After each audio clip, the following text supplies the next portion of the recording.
ഖമേനിയുടെ മരണത്തിൽ പോലും ഇറാൻ പതറിയില്ല. പക്ഷേ സൗത്ത് പാർസിൽ തൊട്ടതും നിലതെറ്റി. എന്താണ് പാർസിന്റെ പ്രാധാന്യം?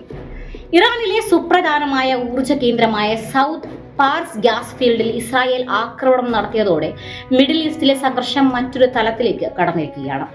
തങ്ങളുടെ പരമോന്നത നേതാവായ ആയത്തുള്ള അലി ഖമേനിയുടെ മരണത്തിൽ പോലും മിഡിൽ ഈസ്റ്റിലെ അമേരിക്കൻ സൈനിക കേന്ദ്രങ്ങൾക്കും ഇസ്രായേലിനും നേരെ മാത്രമായിരുന്നു ഇറാൻ ആക്രമണങ്ങൾ. ഹോർമുസ് കടലിടുക്ക് അടച്ച് എണ്ണ വ്യാപാരത്തെ തടസ്സപ്പെടുത്തിയിരുന്നെങ്കിലും ഗൾഫ് രാജ്യങ്ങൾക്കെതിരെ പരുത്തിവിട്ട ആക്രമണങ്ങൾക്ക് ഇറാൻ തയ്യാറായിരുന്നില്ല. എന്നാൽ സൗത്ത് പാർസ് ഗ്യാസ് ഫീൽഡിൽ ഇസ്രായേൽ നടത്തിയ ആക്രമണത്തിന് പിന്നാലെ കടുത്ത രീതിയിലാണ് ഇറാൻ തിരിച്ചടിച്ചത്. എന്തുകൊണ്ടാണ് സൗത്ത് പാർസ് ഗ്യാസ് ഫീൽഡ് ഇറാനും ലോകത്തിനും പ്രധാനപ്പെട്ടതാകുന്നതെന്ന് പരിശോധിക്കാം. സൗത്ത് പാർസ് ഗ്യാസ് ഫീൽഡ് ലോകത്തിലെ ഏറ്റവും വലിയ പ്രകൃതിവാതക ശേഖരങ്ങളിൽ ഒന്നായാണ് കണക്കാക്കപ്പെടുന്നത്.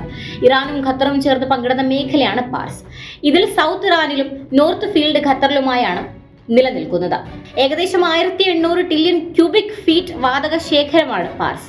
പേർഷ്യൻ ഗൾഫിൽ സ്ഥിതി ചെയ്യുന്ന ഈ പ്രദേശം ആഗോള ഊർജ്ജ വിതരണത്തിൽ ഏറ്റവും നിർണായകമായ പങ്ക് വഹിക്കുന്ന പ്രദേശം കൂടിയാണ്.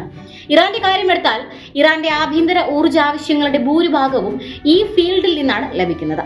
രാജ്യത്തിന്റെ ഗ്യാസ് ആവശ്യത്തിന്റെ ഏകദേശം 80% ഇവിടെ നിന്നാണ് വരുന്നത്. കൂടാതെ വൈദ്യുതി ഉൽപാദനം, വ്യവസായം, ഗൃഹോപയോഗം എന്നിവയ്ക്ക് ഇറാൻ ആശ്രയിക്കുന്നതും സൗത്ത് പാർസ് ഗ്യാസ് ഫീൽഡിനെയാണ്. അന്താരാഷ്ട്ര ഉപരോധങ്ങൾ നിലനിൽക്കുന്നതിനാൽ ഇറാന്റെ ജീവനാഡിയാണ് ഈ പ്രദേശം.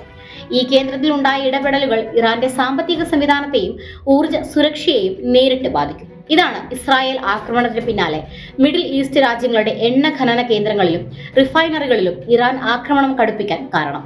ലോകത്ത് ഏറ്റവും അധികം LNG കയറ്റുമതി ചെയ്യുന്നത് ഖത്തറാണ്. ഇന്ത്യ അടക്കമുള്ള ഏഷ്യൻ രാജ്യങ്ങളും യൂറോപ്യൻ രാജ്യങ്ങളും പാചകവാതകത്തിന് ആശ്രയിക്കുന്നത് ഖത്തറിനെയാണ്.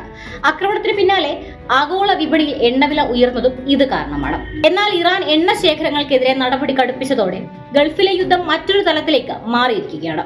ഇറാന്റെ ആക്രമണങ്ങൾ അവസാനിപ്പിക്കണമെന്ന് 12 ഗൾഫ് രാജ്യങ്ങൾ സംയുക്തമായി ആവശ്യപ്പെട്ടിരിക്കുന്നത് ഈ പശ്ചാത്തലത്തിലാണ്.